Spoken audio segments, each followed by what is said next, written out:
This episode of the Buffalonian Podcast is brought to you by the Buffalonian division of the Castsource Podcast Network. A podcast network built by Buffalonians for Buffalonians, featuring the Wings with Blue Cheese podcast and the Buffalonian Podcast, with more shows on the way very soon. Find these shows wherever you listen to your favorite podcasts, or simply visit our website posted in the episode description. Now, without further ado, let's get into the Bills, Sabres, hot takes, and more. The Buffalonian Podcast. All right. Let's go.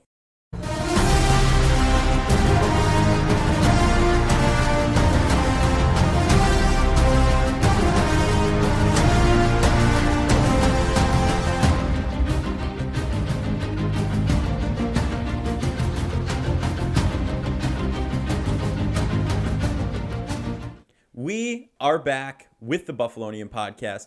I'm Joe Callie, and as always, I'm joined by none other than Dom Loss. And Dom, tough week to be a Buffalo sports fan. The Bills win. Sure, it's an ugly win, but they win. And the Sabres are 0-2 to start their season. Tampa Bay, they play tonight. We'll talk about that.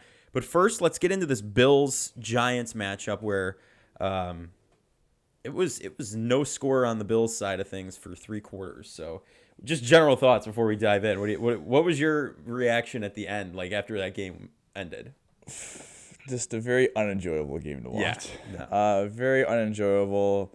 You almost, at the end of the game, feel incredibly ungrateful because, you suffer through 15 years of the drought, just begging them to, consistently win games. And then when they win, it's also not good enough to, please you. So, I don't know, felt a tad bit, ungrateful for my past self that went through all that suffering to now be, kind of, I don't know, greedy is the right word, but, kind of, I'm going to keep using the word ungrateful for the win, but at the end of the day, it is better to be 4-2 than 3-3. There is a lot to talk about, a lot to take away. Yeah.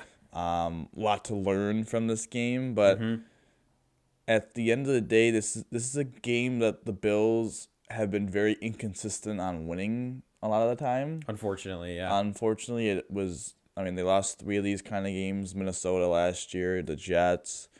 Even you could talk about the Dolphins. So, yeah, they're incredibly inconsistent winning these games, and that's been a criticism for years, though. Winning close games for the Bills. That Titans game a couple years back, where they slip in the right on the goal line. You know what I mean? Yeah, they had a couple of moments. I felt like last year they kind of quieted that, got out of that burden because they were able to win some close games. But this year, obviously, this is the first close win, first win under 28 points. Yeah. So.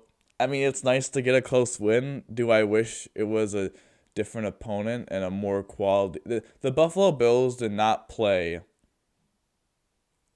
how they should. No. They are a far more better team than they showed on Sunday night. Oh, absolutely. That is without a question.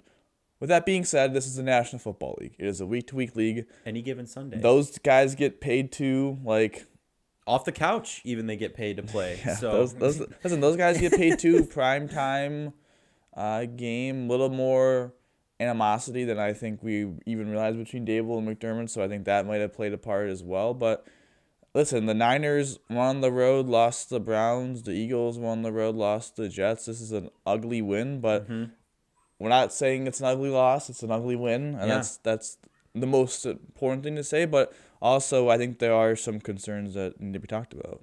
Yep, absolutely. And, I assume, I'm not going to go too in-depth here because I assume the Dom 5 is going to be touching on some of those concerns. And I think, in my opinion at least, the OC is one of them, kind of. But I don't know if that's in the Dom 5 or not. So we'll have to wait and see and comment there. But there were a couple highlights that I wanted to go over today. We didn't do any last week because it was just abysmal losing to the Jaguars in London.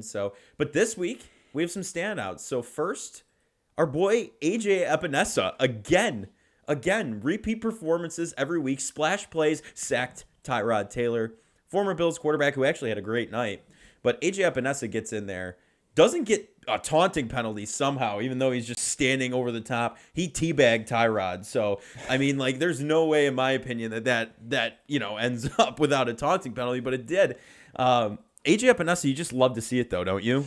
He's been really, really proving himself this season so far. Yeah, was the highest graded Bills defender Mm-hmm.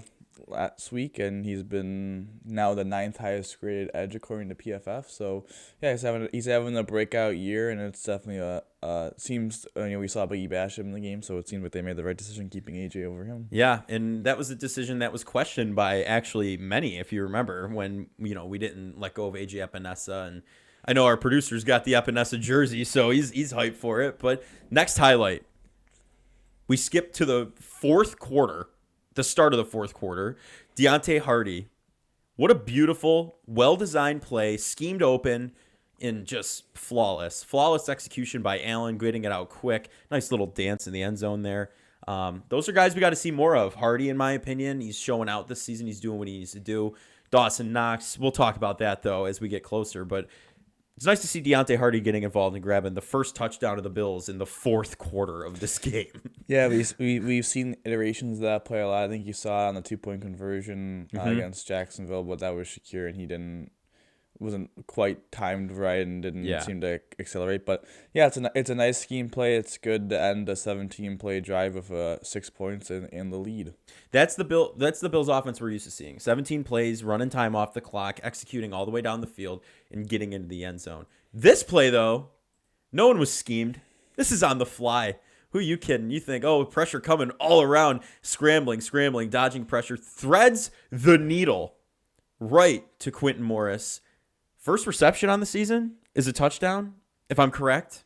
Dawson Knox literally just smothers him in the end zone. Like, come on.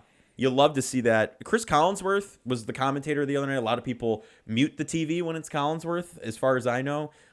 He was flabbergasted by that play because there was such a small window for Allen to be able to adjust, and more good on Morris for improvising on the fly and getting open in the end zone so he could thread the needle to him. Yeah, Morris playing on a bum ankle after injuring it the first few plays before. He was the highest grade player offensively for the Bills according to PFF. Yikes. So not the greatest person to have that, but first target of the year, first touchdown. I think that's a pretty good usage rate. But it's just a Josh being superhuman, making a big time throw. Some people would say it's unnecessary, but listen, man, you live by the sword, you die by the sword. We died by the sword against the Jets. We live by the sword against the Giants. The two New Jersey teams. Yeah. We live and die by the sword. Listen. That's what people hate and love, like you said about Josh Allen. He takes those chances. That to me, even if it was a pick, I would have been frustrated. But good on you for just improvising and getting it into the end zone, attempting to. But we don't even have to think about that because it was a threaded needle touchdown. Final highlight is the last play of the game. They have an untimed down from a Terrell Bernard absolute massacre in the end zone. And Taron Johnson, was it holding? Was it not? It wasn't called. So the game ends 14-9 Bills. We then see Dable and McDermott meet on the field for maybe a half second. Maybe some bad blood there. We don't know. Maybe. And then he goes over to hug Allen. I mean, crazy ending to a horrific game for 3 quarters, and then the Bills, on the surface, the Bills scoring 14 points in the second half, second half, seems okay, but then you see it's all in the fourth quarter, and they didn't do anything for the first 3, and you're just kind of like, okay, you know what I mean? It's just, I don't know. Yes and no. I think in the second half, Josh went 11 for 12. They moved the ball. The only incompletion was the incompletion on 3rd and 8 to seal the game. And Dawson. Not a great throw. Could have been a better throw. Still a catchable ball that needs to be caught. So I think offensively they were pretty good in the second half. I think it's the score of 0 points in the third doesn't really, if you watch the game, doesn't scare me because they scored on the first play of the fourth quarter. So really that whole 10-minute drive was in the third quarter, and they just happened to score in the fourth quarter. Had another nice 12-play drive in the fourth quarter, and then just poor execution on that 3rd and 8, and they would have been able to clinch the game without any of that. But listen, man, the Bills got the job done. Was it PI? Honestly, the refs didn't call it, so it's not. But, if we're being honest, if I was, we're talking to Jersey there. If I was completely honest, it was probably PI. Waller may have been pushing off a little bit, but at the end of the day, I think they let the dogs play, and Thank God they did, and we end up with a win. Well, here's the thing, okay? At least the Bills defense has the wherewithal to take a defensive penalty and stop them from catching the ball because game can't end, right? And if you keep doing that, so arguably, I mean, when 13 seconds happen, all right, we're gonna take a trip back for a minute. I would have, if I were Leslie Frazier, I would have been like, start holding at the line, just grab them, and just run the clock down, do it every play, and then till the end, you just have to stop one play. Luckily, it didn't get called. Even if it did again, you have another chance. Like you're just you're buying yourself time, tiring that offense out from having to retry this and rerun these routes. But good on Bernard for just taking one in the end zone there to keep the game going. So that would have been a catch if he didn't do that. So that saved the game right there. And the unsung hero taking the penalty for the team. So when you hear untimed down, you're like, oh, come on, really? We're giving it to him? But I think there was more thought behind it than what people are letting on to, They let the dogs play. Yes, they let him play. All right, it's time for the Week 6 edition of the Dom 5. Here we go. The 6th edition, whatever, I don't know. Episode 6. I don't know. I don't like that. I like edition. I think the 6th edition. Here we go. Take number 1. A win is a win. As you can see from Josh's face, a little humorous. Listen, the Bills are 4-2. They're still a game back in Miami. They got the win. Is it a win that inspires a lot of confidence in me? No. Honestly, probably not. But I think this is a growing experience. I think we have to understand that we're only a third of the way through the season. We're 6 games in. Mm-hmm. Is it a game that you wish the Bills were more dominant? Absolutely. But we saw a lot of good teams lose. There's a lot of parity in the NFL right now. Yes. And being 4-2, I think anyone would take being 4-2 through 6 games. And listen, the Bills now have this, I don't want to say season-defining stretch, but they have a soft spot in their schedule of at New England. That's a winnable game. Very Thursday winnable. night against the Bucs. The Bucs are a good opponent, but that's at home prime time. You should win that. They're gonna have a tough one at Sunday night in Cincinnati, but then you have Monday night against Denver, followed by a game against the Jets, which may be difficult, but that's a home game. So, and then you play the Eagles, and that's really the hard schedule, the defining part. But these next 5 games, the Bills can really take advantage of this stretch and go 4-1. That would be really important for them to potentially keep pace with the Dolphins and the AFC East. So Dolphins are bound to drop another game. Like that's you know what I mean? They're like not going to go 16-1. Right, exactly. And with that defense, they're gonna implode at some point. A win's a win. Mm-hmm. They got the job done. Wasn't always pretty, but the Chargers lost a tough game last night. I mean, a lot of good teams have been faltering, and the Bills are able to get the job done. Yeah. So listen, you gotta no give complaints. them some props for that, but there's complaints. Well, complaints, but no complaints about a win in the win column for me. Sure. Second of the Dom 5. Really just baffling field position decisions by McDermott. Really has been all year. I haven't loved what McDermott has done going for on 4th down when he's punted and when he's kicked field goals. I think this is the first year in a little bit where I've been a little frustrated by McDermott's decision-making with the field decisions. I want to allude to really on three drives. So first quarter, they're down 3-0. They get to the Giants' 37-yard line, and then they go incompletion, no yard gain on a catch, incompletion. And then they punt 27 yards to the 10. So they weren't going to kick a 50-yard field goal. My frustration there is this. If you knew 54 was kind of out of the range, I would have liked to see better play, maybe run the ball so you could get into field goal range or get some yards.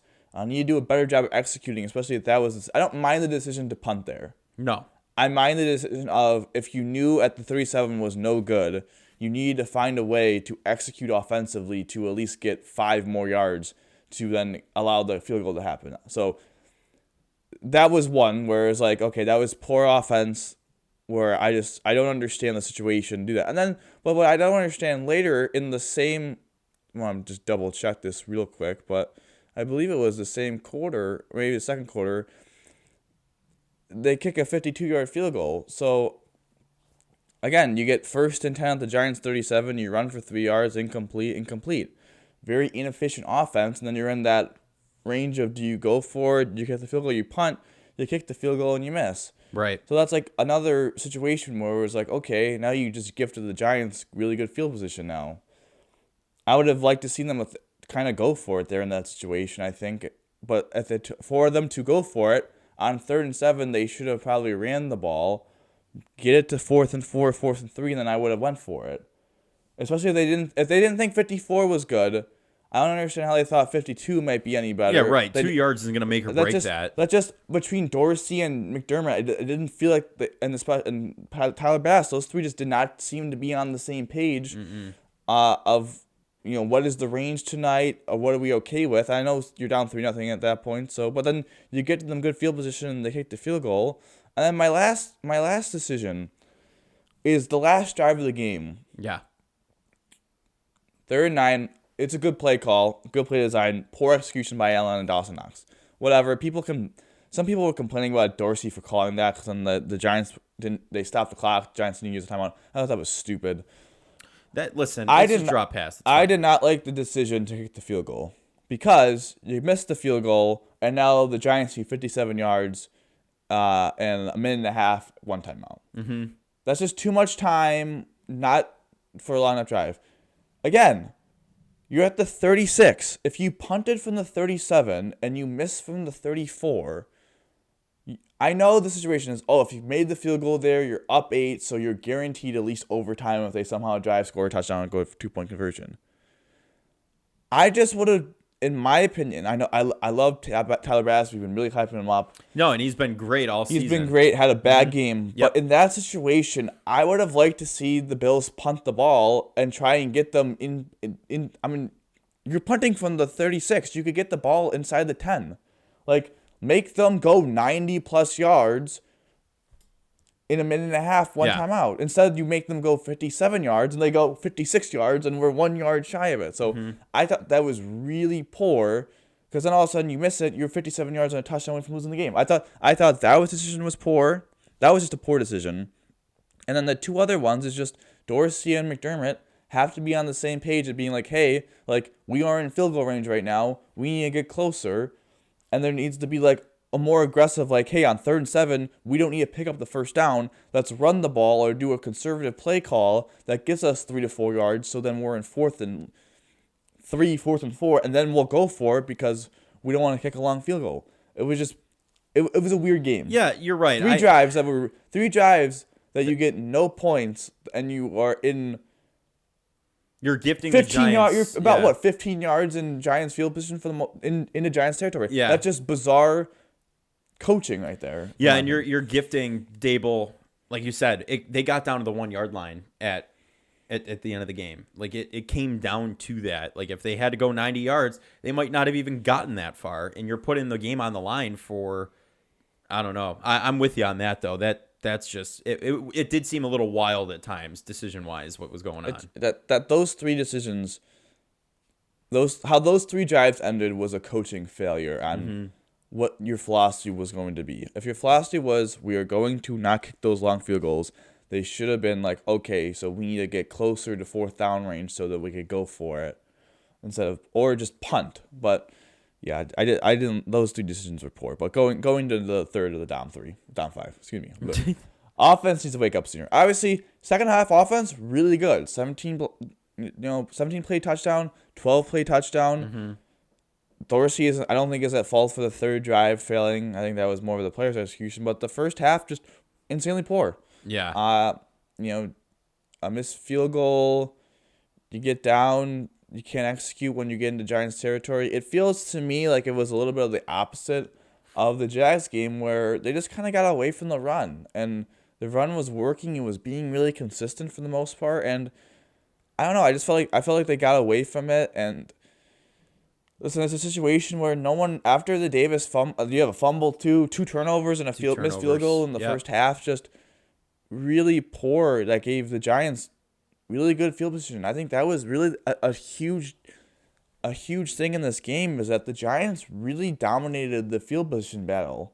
I mean, the Giants, they missed 2 field goals, so they start at the 42. Yep. The interception was they got it around the 40, their own 40. The fumble was around midfield. Like, the Bills did everything wrong in field position to let a terrible offense get going. And they're lucky the defense made stops. We'll talk about that in a second. Yeah. But just poor play calling, I think, in the first half to go away from the run. I thought it was a little bit too dig-centric. I think they really did miss Dalton Kincaid. I know Dalton Kincaid may not be being used a lot, but I think they missed his presence out there because he does so much to attract a defense. Yeah. He And creates a lot of separation, gets people on their toes. So And for me, it's a situation where I think we have to have a serious conversation about Gabe Davis and the fact of, is he playing too much is he playing too much where he's not going to be effective enough?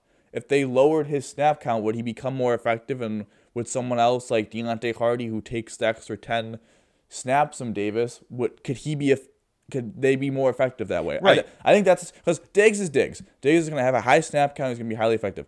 I think for me, I'm starting to get in the situation of Davis needs to wake up. Davis, not wake up. That's wrong. Davis's snap count, I think, needs to drop because I think if his snap count dropped, I think he'll be fresher and more effective. And then it gives you the opportunity to give snaps to Deontay Hardy, who I think they need to give more snaps. I didn't think Shakir was that bad either today, but no, Shakir actually had a good me. play. It's just, I don't know, like the Gabe Davis thing. Yeah, the fumble, whatever.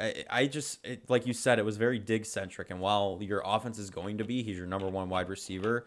For me, I would have definitely liked to see some scheming of other people. The second half, you saw that. Deontay Hardy gets that touchdown. Quentin Morris, that wasn't schemed necessarily, but scores a touchdown. Like, you have other playmakers on this team. Let's not just like, oh, we need to throw it to Diggs. Go. You know what I mean? Yeah, I get it. I do. He's your number one wide receiver. He's a top talent wide receiver in the NFL. But scheme other guys in there, and I that's what I would like to see more of. And I get it. Knox dropped the pass at the end. We'll see. I think they really missed Kincaid, but I think they needed to go a little bit more into the ground game. And they did that in the second half, which allowed them to be in. I mean, they lived in second and medium, and third and manageable. In the first half, it felt like third and 10s, third and 9s they needed to convert. And that's just, even how good the Bills' offense is, that's not where you want to be in the National Football League. But going to the number 4 of the Dumb 5. Red zone dominance saves the Bills, both offensively and defensively. The Bills had 2 drives in the red zone. They come away with 2 touchdowns. Yep. The Bills' defense allowed 5 red zone possessions. They gave up 3 field goals with a stop at the end of the both halves. That's what won them the game. They won the game because the offense went 2 for 2 in the red zone, and the defense held. After giving, all the drives really was mostly poor field position except the first drive after the touchdown in the fourth quarter, but the second drive of the half of the Giants was the one drive where I thought the defense struggled, but the defense came up with big plays. Obviously, bad teams make bad decisions, and that's what the Giants did, and the Bills were able to capitalize on them, but the Bills were creative in the red zone. It's a big moment. The red area is big in tight games like this. It's going to, and the Giants had 5 drives, no touchdowns. Right. Yeah, the Bills defense held them completely out of the end zone and just the 3 field goals for 9 points. So you can't complain about the Bills defense at all. I mean, there were some things, you can nitpick if you really want to, but that defense is the reason why the Bills were even in that game in the second half, able to score 2 touchdowns and go ahead, like that's truthfully it. I think it's a situation where the Bills defense gave up some big runs in the second half. I think they gave up some pass plays, but honestly, it was pretty decent coverage. Tyrod actually, again, one of the better deep ball, underrated elements of his game is the deep ball. Yeah. Some beautifully thrown deep balls. Threw it really well. But at the end of the day, the Bills' defense stood tall in the red zone. They got big plays. Obviously, the Giants shot themselves in the foot with the clock management and some penalties. But yikes. 5 drives in the red zone and 9 points is not efficient football, and it's a heck of a job by the Bills. Yeah. I mean, you're right. You can't discount it. On to the last of the Dumb 5. They need to figure out an offensive identity outside of Josh Allen and Stephon Diggs. Now, I think they are making what is semi hurting this offense too is that I believe they're making a constant effort not to have Josh run. If you see all the rushes, the attempts, the designed runs, they're all extremely low on rate and how many times he's done it through Right. 6 weeks. I think that's a situation where when I talked about how when Philadelphia, the Chiefs, I think when we get into December, I think playoff football, when it's all on the line, I think we're going to see that element, which is exciting. But if they're going to purposely not have an important that element into the offense because they want to keep 17 safe for the rest of the year, they're going to have to add something else. I think they could be a little bit more creative in the run game, a little more end arounds. The Bills just have never developed a screen game. Like, it's Nope. unbelievable. The Bills get killed on screens constantly, Yeah. and they could never. I don't remember consistently them executing a really good They get one running every back so screen. often, and that's it. Like, there's no consistency in the screen game. There's no consistent screen game. The running game has been pretty good other than the Jags game. James Cook ran for 5 yards a carry. I thought Latavius Murray was really solid for most of the game. It's a situation where, again, does Davis's, I don't want to say role, but does Davis's snap count have to decline and Hardy's has to increase? And then obviously, I think when Kincaid comes back, I think he's going to start exploding. Yeah, I hope so. I yeah. mean, that would be exciting to see. What and they watch needed, him. they need one of Knox or Kincaid, or really both, to really start to stop their production to step up. I think for the most part, they're doing the right thing. Like, they're clearing out coverages for other people. They may not be getting the targets, but they're impacting the defense. But I think they really need one of those two guys to really start to become a serious threat in the passing game to add another element to this offense. And again, the Bills lost last year because too much on Josh Allen, too much on Stephon Diggs' plate, and through 6 weeks, the only thing that's really different right now is the running game is significantly better. I think the O-line is better. Yep. So I think what they need to do is they need to figure out how to get the secondary players to play more effectively. Yeah, that's going to be major. And, we kind of alluded to that a few minutes ago, just throughout the Dom 5. It's just Allen Diggs-centric works, yes, but you need variation in there. You need to see Gabe Davis. And like you said, maybe lowering his snap count could increase his production. So I wouldn't be opposed to that. Getting Deontay Hardy involved, please. When Kincaid comes back, like you said, Dom, you can see him explode. Him and Knox both are very, very, like, they're able to catch passes, and they should both be utilized as such. Knox is being paid like he can, and he's not being schemed in a lot necessarily, and that's, I guess, where the frustration with Dorsey may be a little bit. Like, I'm not like riding the Dorsey hate train. Like, if you see Twitter, it's fire Dorsey, all that stuff. But I mean, the scheming, just get a little more creative with different people. That's all I would say at this point. Yeah, I think it's just a situation where it's a little bit on Allen, it's a little bit on Dorsey, and it's a little bit just on natural execution. Sometimes the play is perfectly covered, so you gotta give credit to the defense. Right. But yeah. I think for the Bills to take the next step offensively and become a more consistent offense, I think they're going to need to have those secondary weapons become more consistent. Listen, 2 weeks ago they put up 48 points. Yep. And they took the dogs off really in the last quarter of football. So I don't think there's anything to be super concerned about now. This might be a little low. It's a little bit of the classic lull. I mean, listen, I think it's frustrating that the Bills throughout the McDermott era have been incredibly inconsistent. In October and November, we saw it in 2021. Yeah, last year. They started off 4-1, and then all of a sudden they're 7-6. Last year they were 5-1. Yeah. After the second half of the Green Bay game, things were really. They 5-1 or 6-1?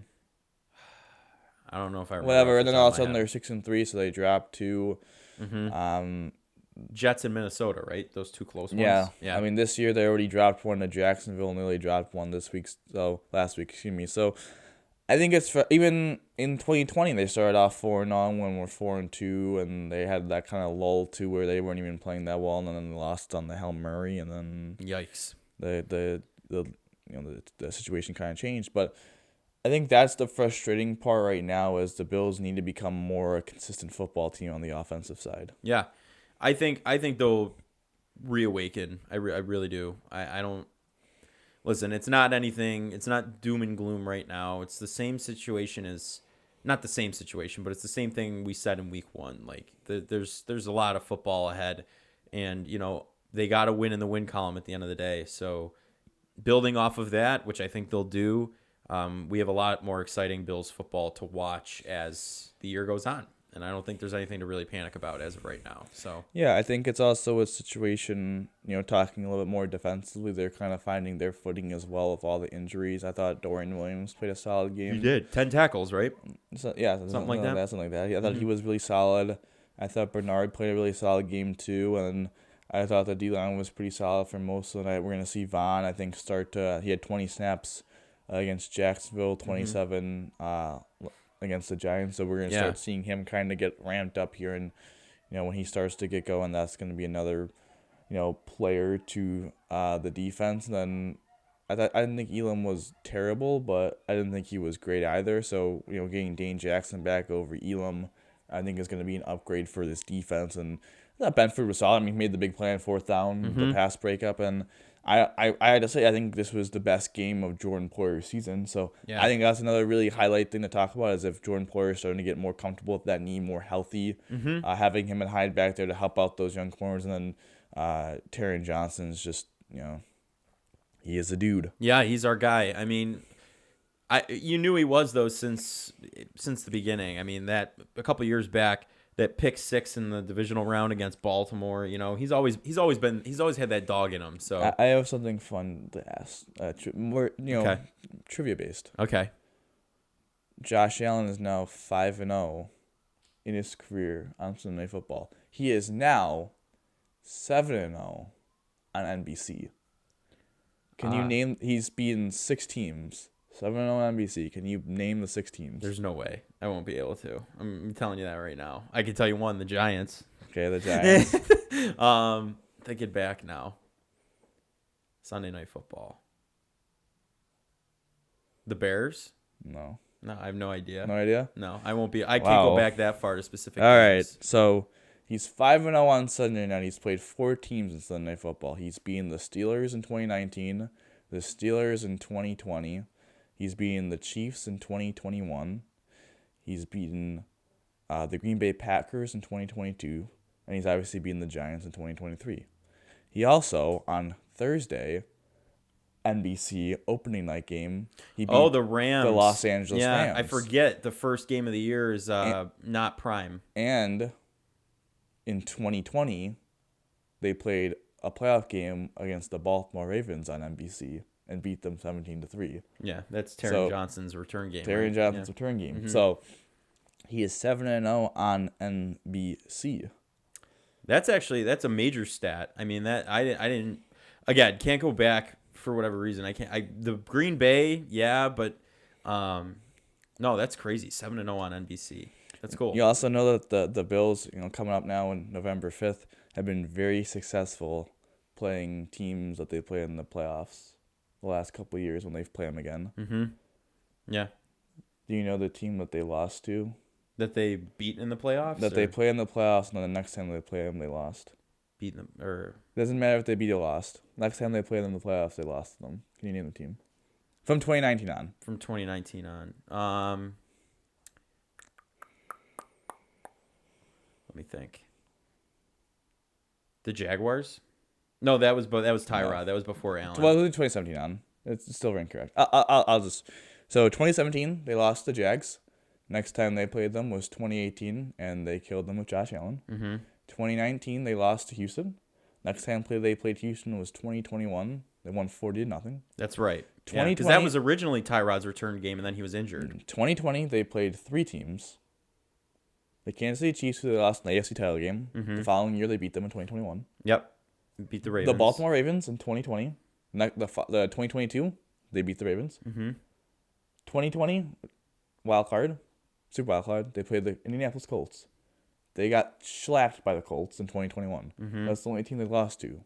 Because then, in 2022, they played the New England Patriots in the wild card. Beat them both times in 21, sorry. 21, they played the Patriots in the wild card. Beat them both times in 22. Yep. And then they lost to the Chiefs in 21. Beat them in 22. 23. And then the 2022 playoffs in the wild card, they played the Miami Dolphins. Beat them so far this year. And now they're gonna play the Bengals. I guess they're gonna play the Dolphins again, but if they lose, I'm not counting that in my stats. But we'll see what happens with the Bengals. I mean, listen, I'm saying like McDermott has had, for whatever reason, they've had He's had a good revenge record. very good revenge record, or Uh-huh. the only team. I mean, honestly, Did you just see the balloons come across the screen? I did see that. That It's a celebration. thank here. you. I appreciate that. Sometimes we have fun. We have fun here on the Buffalonian podcast. We try to. Hopefully, you guys paused that. For both that's your trivia aspect of the pod. We haven't really done that much, but thought, what the heck, Yeah. Well, do we want to get into the AFC East games and then head into some Sabres talk pending their game against Tampa tonight? Yes, sir. Alrighty. So we first go to the Dolphins and the Panthers. Dolphins were struggling in the first little bit there. They were. The Panthers were actually putting on a show. Then it was Tua to Tyreek the entire game. It was just they were cooking on all cylinders. They took it from him. Had Adam Thielen in fantasy. He had a couple big plays there. Helped out. The Panthers, not looking too bad with Bryce Young, but the Dolphins' offense is just overwhelming for a lot of teams. Defenses, unfortunately, they're very high flying, high scoring. And if your offense is subpar with a rookie quarterback, that subpar Dolphins defense will match up okay against it. So they eventually figured it out. Tua to Tyreek started happening. Tua looked great after the first, the discrepancies in the first few minutes. What did you think of that game? I mean, the Dolphins just spotted the Panthers a quarter and still Yeah. they didn't score another offensive point. Yeah. The only touchdown was a pick six. So, yeah, I mean, it's just one of those games where I don't think, even as a Bills fan, I didn't really think that even when they were down 14-0, that the Dolphins were out of the game at all especially against the Panthers. And listen, it's a good win for the Dolphins. They took care of business. But now listen, I really wish the Bills did the Dolphins and just not stomped on the Giants. But at the end of the day, both teams won 1-0 this week. They maintained their one-game division lead, and they have a big game coming up against the Eagles on Sunday Night Football. Yeah, and the Eagles just lost to the New York Jets. Speaking of, yeah. Wow, what a game. Zach Wilson coming through.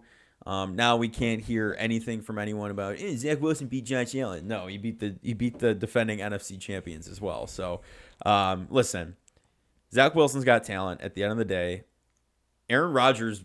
Just before we even go further, Aaron Rodgers is walking and throwing footballs on the field, and he ruptured his Achilles week 1. Like, we're 1 month out from that injury at that point. You know what I mean? Like, it's just that's wild. First of all, but the Jets' defense is nothing to be messed with, and the Eagles found that out. Defensively, the Jets are super strong. From experience, the Bills experienced that week 1. Pressure on the quarterback. The interceptions. Jalen Hurts threw 3 interceptions, like to Josh Allen's 3 interceptions in week 1. It's just, the Jets are no joke, even without Aaron Rodgers. And that's the thing. At the end of the day, people are like, oh, the Bills lost to the Jets. Josh Allen lost to Zach Wilson. The Jets are a good football team. Imagine if they had Rodgers the entire year. Like, that's crazy to me. The Jets have a solid football team. I hesitate to say good because their defense is what makes them good. Offensively, they still just have just so. I mean, they're just injured now. Right. Elijah Vera Tucker going down. Obviously, no Aaron Rodgers. They're a good, solid football team. I wouldn't say good, but listen, it's a telltale sign in the National Football League. You can't turn the ball over. Right. And if you turn the ball over, you're gonna let the Jets are an inferior team to the Eagles, especially without their top 2 corners. And the Eagles turned the ball over and kept the Jets into the game. And eventually, you got to give credit to the Jets. They took advantage of those turnovers and were able to get enough points to win the game. And it's a bad loss for the Eagles because the Eagles now have the toughest 8-game stretch ever imaginable, starting with the Dolphins, and it doesn't end till week Oh, they hit the Bills at one 15. point too. So I think their last 3 games are pretty easy, but the next 8 is going to be really a hard stretch for the Eagles. So, and especially because the Eagles already knew that the Niners already lost to the Browns, so that was a missed opportunity for them to kind of get a game up on everyone in the NFC. So, yeah, missed opportunity for the Eagles. You got to give credit to the Jets, though. I mean, they play really hard, and they were able to make some big-time plays defensively to put their offense in good situations. Yeah. And listen, they're a scary defense to play, but you cannot turn the ball over. No. Doesn't matter what team you play. Doesn't matter what offense you play against. turnovers lead to points for the other team. The Bills got lucky this last game with the turnovers and the poor play on the field position to survive, only give up 9 points. Well, the Eagles were not so lucky. Listen, we knew that Bills game. I think we talked about it on Friday. It was 14.5-point favorites when we talked about it. The final line was 15.5. That was the Lego brick that's been sitting in the carpet for 4 months. You knew that was a trap game. We literally said that on Friday. Like that had the opportunity. That had an opportunity to be a trap game. We said. I mean, I guess I wouldn't consider it a trap game because they're coming off a loss. Right. But it had the opportunity. London it was closer than you think. Coming off London, I guess. But those are just excuses. I mean, the Bills should have pummeled that team. They should have. There's no excuse. I mean, the Bills should have pummeled that team. But again, we talked about a win's win. We're moving forward. We don't, learn from the past, but we move forward. We move forward. We move forward to the New England Patriots. But we'll talk more about that. The Las Vegas Raiders. Yeah. Because the Patriots are the next team on the Josh Buffalo Bills schedule. McDaniels 3-0 over Bill Belichick. Yeah, just a pathetic game for the Patriots again. 19-17, had an opportunity to drive down the field, win the game. Safety, obviously Devontae Parker, just an unbelievable drop on a 40. One of Mac Jones' best plays all year, just drop. So yeah, I mean the Patriots really are not playing good football. They're 1-5 now, and yeah, you know what? It's unfortunate. About that game, nothing is unfortunate about this. Oh, about that game? No, for Bill Belichick's sake. No, Brian Hoyer and Jimmy Garoppolo, right? Jimmy Garoppolo he went to get his back examined, right? But he's all right. Like, he's just out for a little bit. And then we have Brian Hoyer, too. The ultimate New England revenge game. I don't care. Nothing's unfortunate about it. They deserve all of it. They do. I'm not saying they don't. I'm just saying it's unfortunate for Bill Belichick. No, it's not. It is. He deserves it. As much as he deserves it, it's unfortunate for him. I don't feel bad for him. It's not unfortunate. He caused it. Put yourself in his shoes. It's unfortunate. No, it's not, because he caused all of it. He's the GM, my boy. He's not like he's the coach and he's just being like a lamb off to slaughter. He signs Juju Smith-Schuster to with an exploded knee. With an exploding knee to the same contract that Jacoby Myers has for Vegas. Yeah. No, yeah, you're right. He did it to himself. It's Bill's fault that he has an outdated state of mind. You think his job's on the line? Yes, he's gone. He's gone after this year. Now, you think? Yes. Why would they keep him? They're going to go... Listen. You think Belichick's gone? I think... I don't want to get too heavy into it because I don't want to be like... get caught if the Bills somehow lose to this team. But this team is not good. I mean, just a fact. The Patriots are not a good football team this year.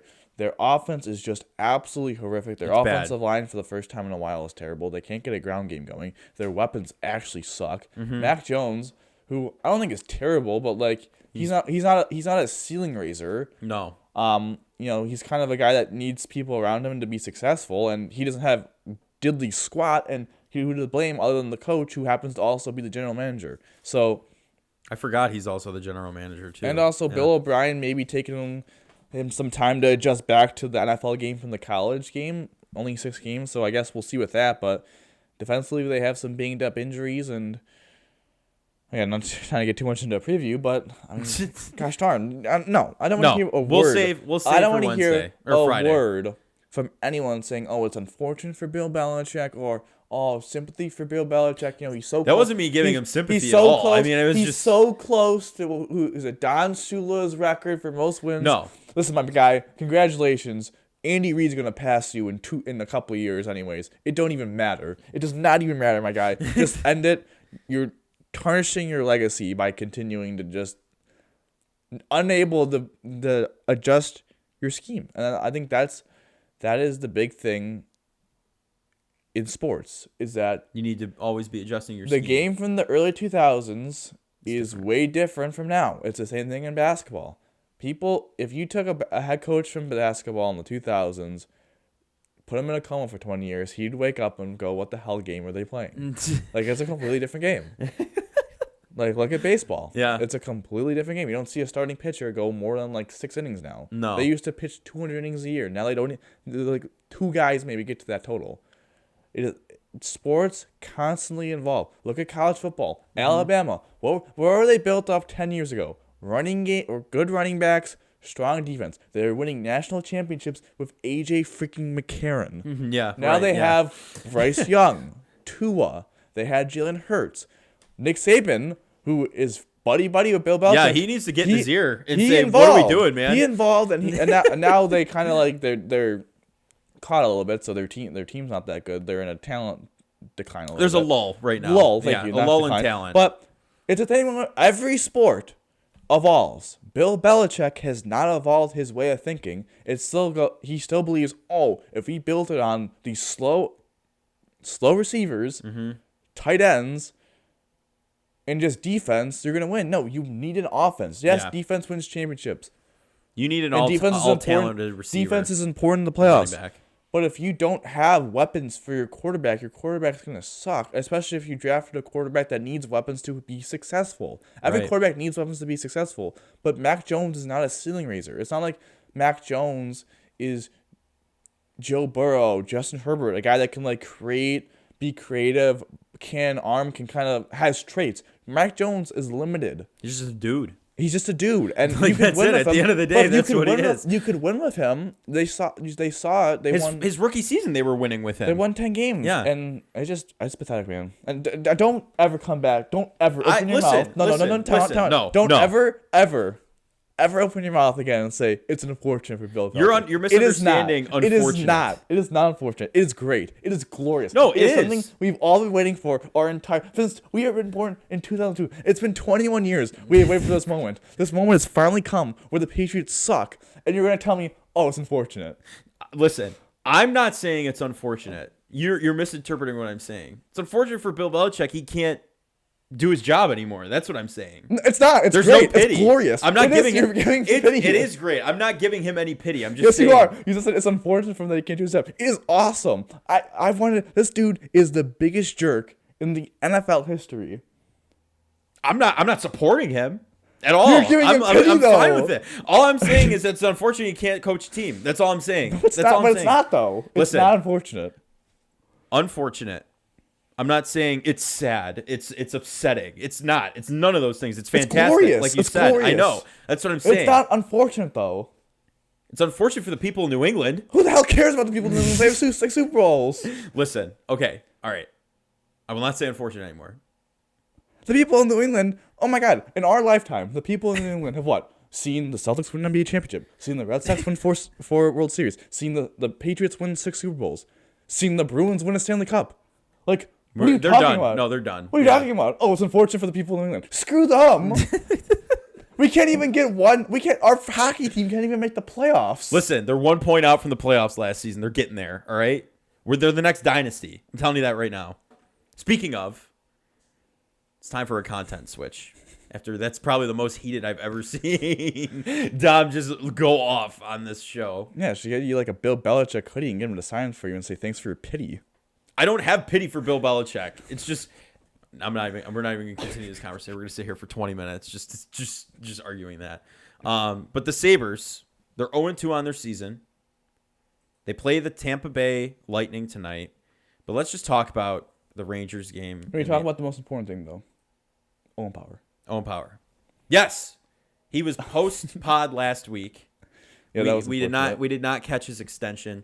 7-year contract, $8.35 million per year. Deserved. He's not scoring on his own goal anymore. That's now gone to Connor Clifton. So I think he's switched out of that role. So that was good. That was a good one. So listen, I'm all for getting the talent while they can, especially with the cap going up too. Would you, if you were him though, the possibility for a bridge?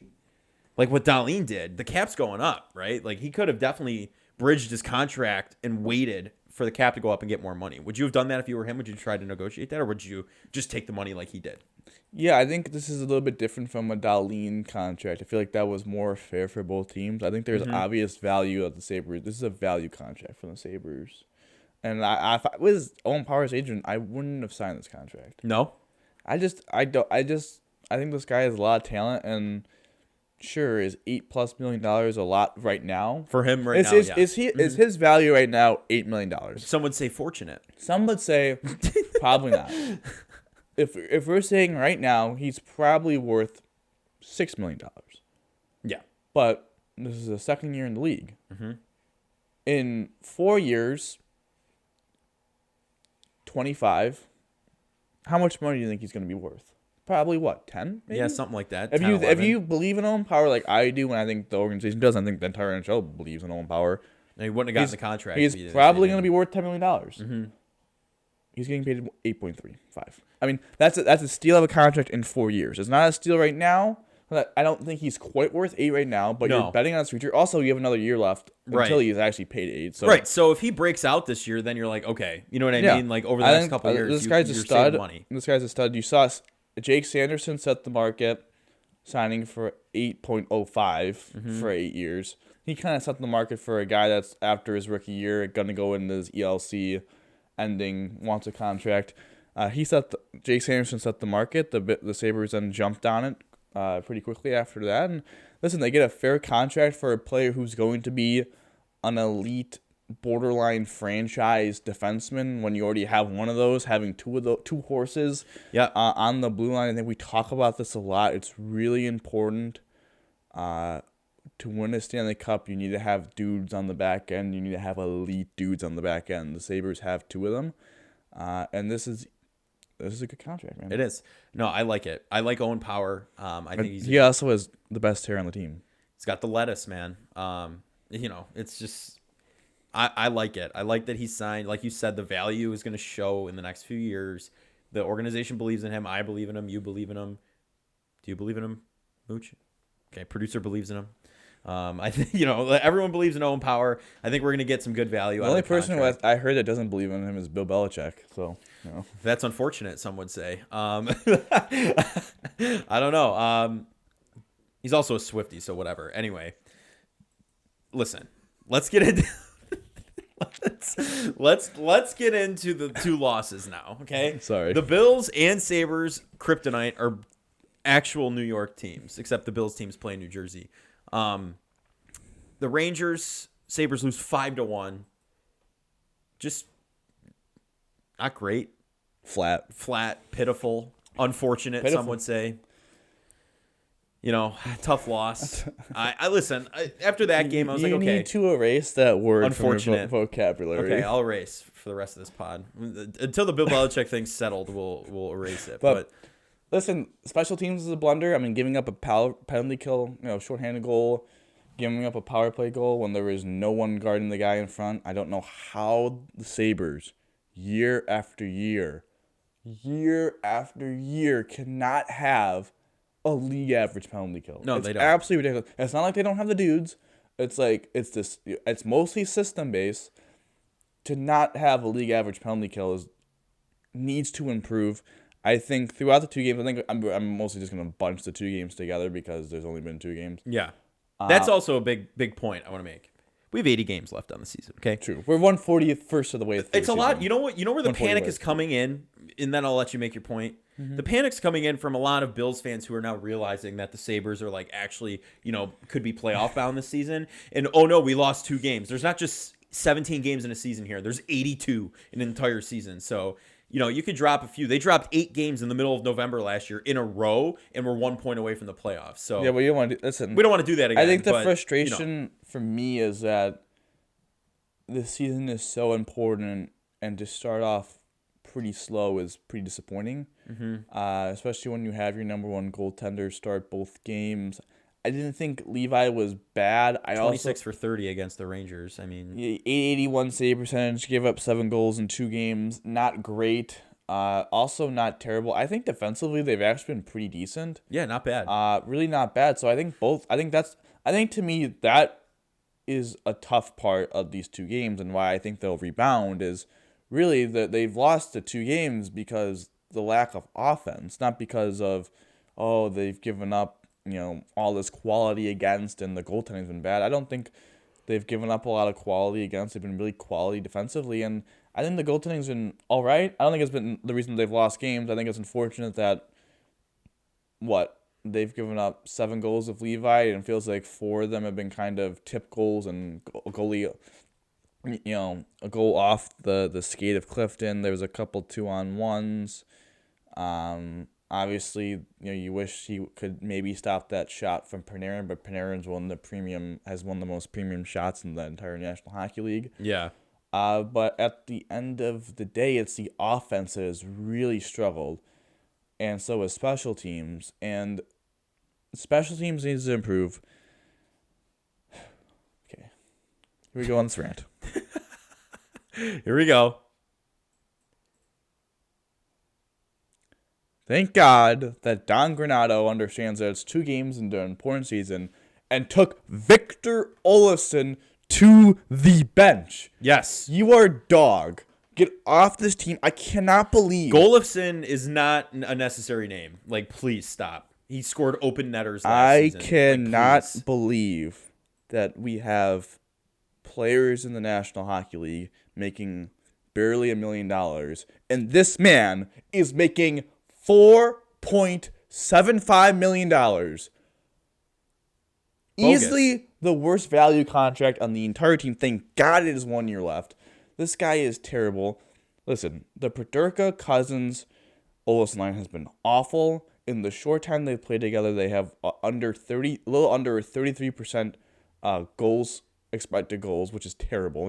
50 is average. 50 is you have as much quality for as against. They're 33%. Last year, in short time together, about 50 minutes on 5-on-5, they were at 40%. Yeah. So I don't know who thought that was going to work again. It didn't work last year. It didn't work this year. Thank God they've pivoted from it. Yeah. They didn't try and fix it, or they just said, all right, we're done. Thank God. Listen, I think it's frustrating. The top line has been frustrating too. I mean, I don't know if any of them really has a point. None of them has a goal. They need to play better. The third line has been amazing. Jordan Greenway is a man. Just an absolute unit. Yeah, of a man. that's looking like one of the best pickups by this team right now. He obviously was more banged up than I think any of us realized at the end of the last year. When he was playing with Zach Benson. Saying this right now. If Zach Benson's play continues and he is sent down, if he plays good the next 7 games and gets to the 9-game plateau, and he's still playing really solid, I mean, he's a point per game player right now, 2 assists, in 2 games. He is. And he gets sent down to WHL, we are going as the Buffalo Room podcast and having pitchforks, and we're gonna have blow horns. Oh my God, we're gonna be right next to the. You're on a riot today. God, I am loaded up. We are going to the game. I'm trying to get amped.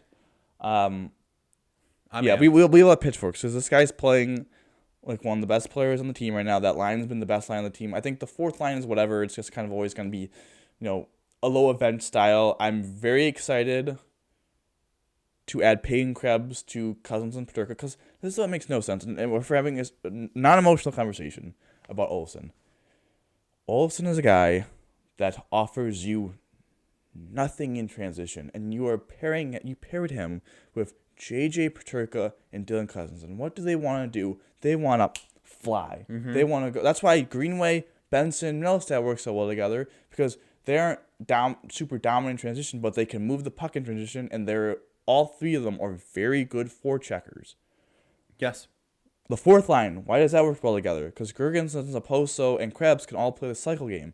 That fits their role. Mm-hmm. The first line, why does that work well together? Because the first line is also very much transition-based. That's why it's been frustrating the first 2 games when you play the 1-3-1, more than the neutral and trap, is because they take away your transition game, and that's why we've seen the top 2 lines struggle. But the main reason why the second line has struggled so much is because Victor Olofsson offers nothing in transition other than standing there and goes, oh, the puck's a little bit out of my reach. Ah, shucks, man. Mm-hmm. You know what I'm not going to do, though? I'm not going to help even put a little bit of effort defensively to get the puck back. Mm-hmm. I'm just going to stand in the slot and, my shoe's untied. I'll tie my shoe in the middle of play. Excuse me. Lord, I was not expecting you to come in hot like this. I get it. It's Olofsson. It's just pathetic. Right, it is pathetic that they thought anything else was going to happen. But listen, I am proud of my Sabres, though, because they realized that this man cannot be counted on 2 games in. Made a good roster They've move. made an adjustment. I like Yost Yost can play the game of Oposo and Oposo and Girgensons, the cycle game. Yep. I also think he's a good penalty killer, so that adds a little bit more of a special teams element. He was a good part of the penalty kill last year, too. Yep, and I like Krebs getting a top 6 role opportunity. This is a big moment for Krebs. Krebs was really solid on the wing in the World Championships this year for Canada. I think this is a great opportunity to play with Cousins, play with Paterka.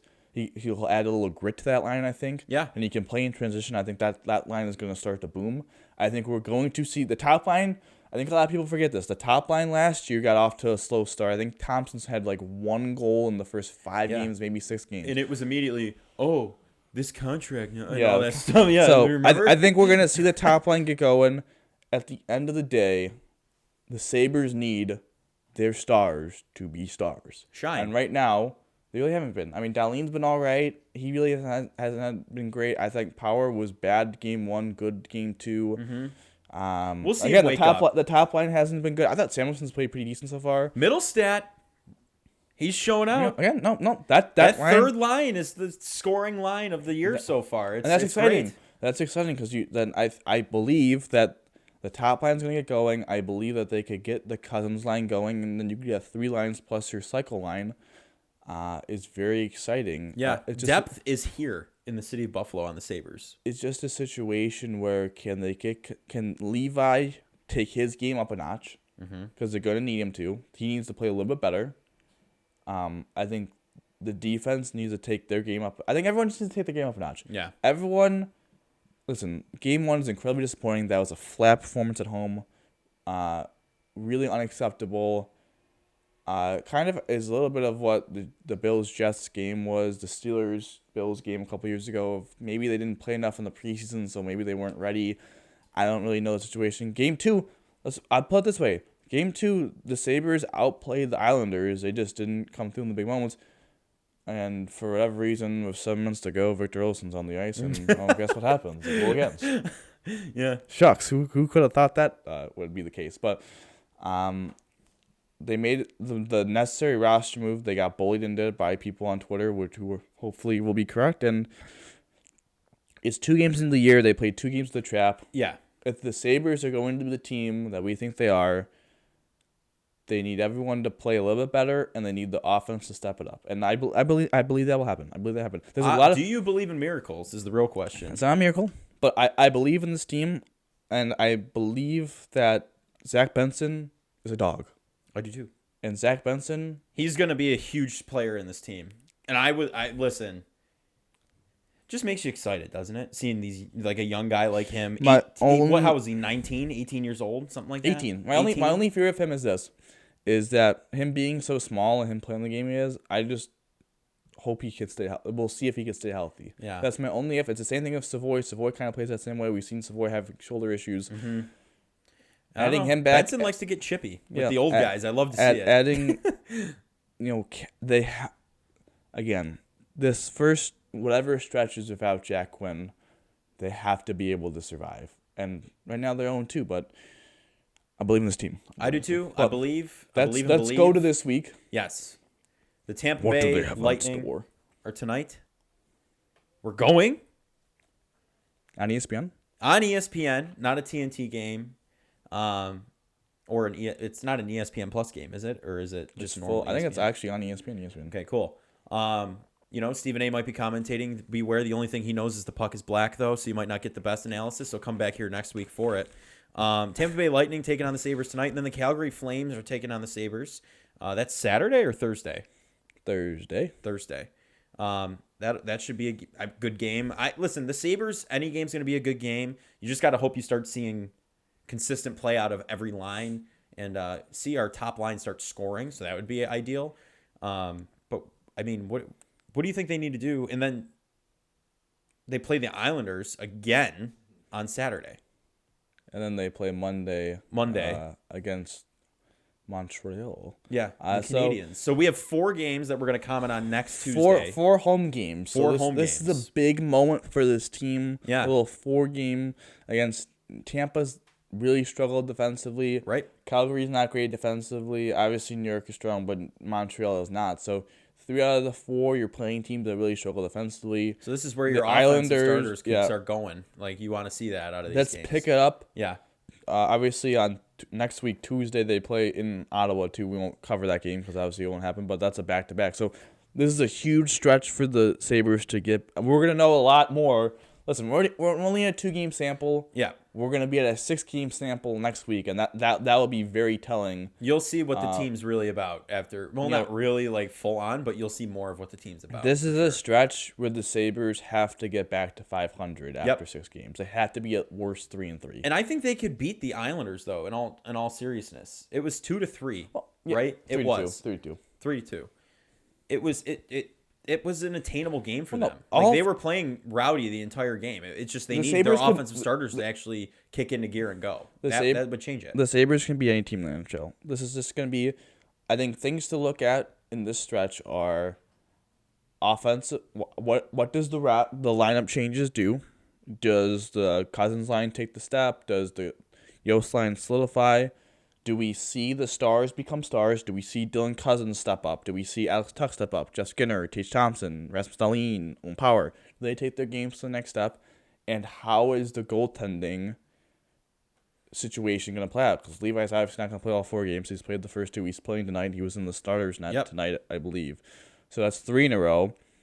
Comrie was the backup game 1. UPL was the backup game 2. It's going to be interesting to see which one of those 2 gets the first game that's non-Levi, and then how many games does Levi play? I would say out of the 4, I would assume he plays 2, and each of them gets 1.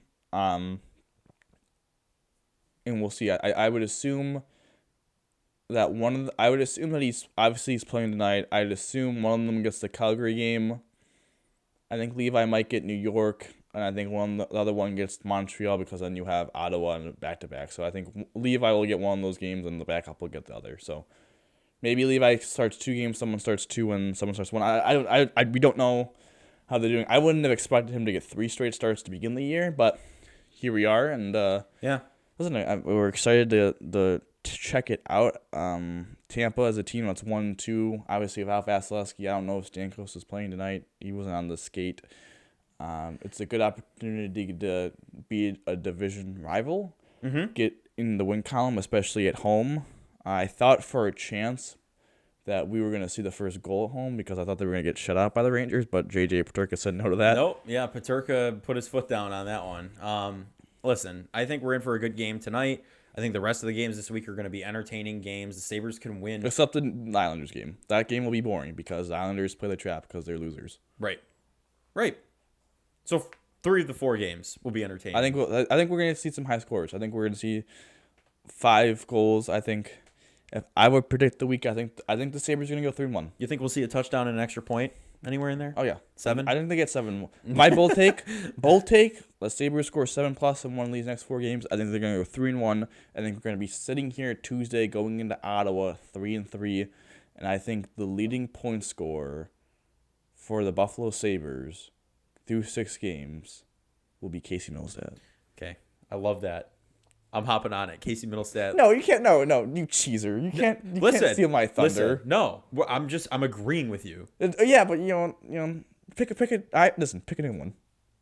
Fine, I think Tage Thompson goes off. Okay. Yeah.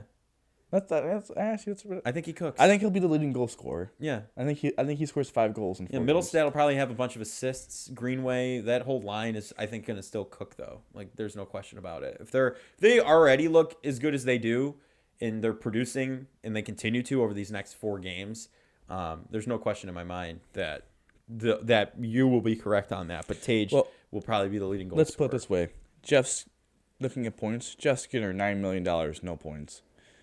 Victor Olofsson, the Skinner contract is always brought up. Victor Olofsson, $4.75 million, no points. Dylan Cousins, 7+, no points. Tage Thompson, 7+, no points.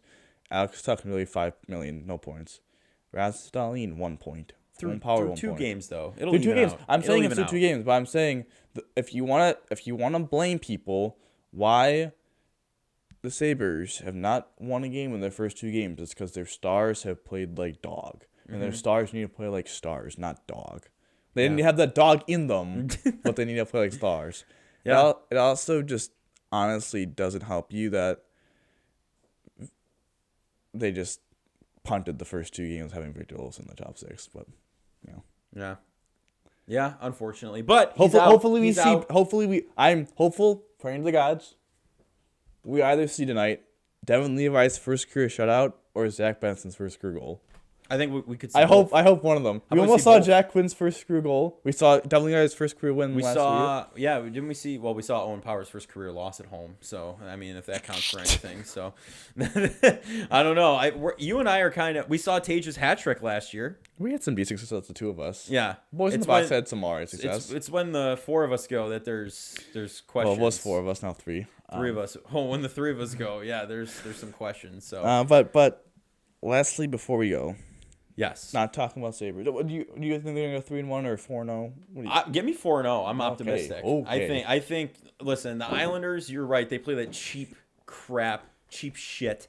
I think the Sabres beat them. And do you think Levi gets 2 or more starts? I think he gets 2 starts. I think he gets 2. Yeah, All right. 2 starts. So, That you can't expect more than that after starting the first 2 games. So the final thing I will say on this podcast before we head off, go Sabres, go Bills. Go whatever. Sabres, yeah. Well, you're going to say that at the end, too. But. I'm going to say it at the end. You're right. That was kind of unnecessary, but I will have to say this. Never unnecessary. I feel like this is an important public service announcement to make.